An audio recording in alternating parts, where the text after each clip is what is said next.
Lancé depuis février 2015, le programme d'appui à la réforme du secteur de sécurité avait pour objectif de contribuer à la pérennisation d'un climat social, économique et politique pacifié en améliorant la provision de sécurité à la population guinéenne. Et 4 ans après, les résultats sont satisfaisants selon le chargé des programmes à la délégation de l'Union européenne en Guinée.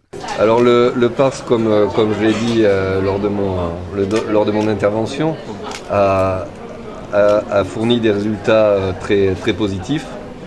Le premier, à mon avis, c'est la mise en place d'une gestion des ressources humaines modernes et efficaces pour les services de police et de protection civile.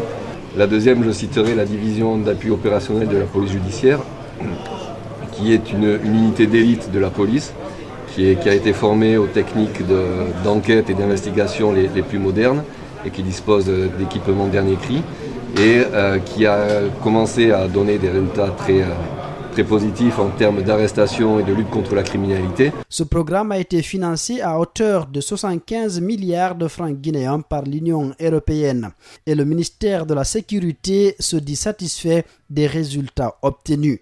Les résultats sont salutaires. Parler du programme d'appui à la réforme du secteur de sécurité, ce n'est pas aussi facile.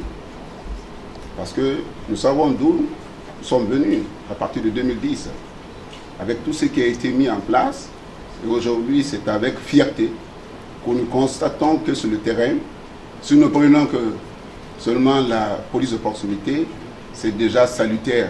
Aujourd'hui, la nouvelle doctrine d'emploi de la police nationale évolue, en tout cas à la satisfaction des populations. Il faut noter que le bilan indique que les travaux doivent se poursuivre sur le terrain afin de pérenniser les acquis du PARS.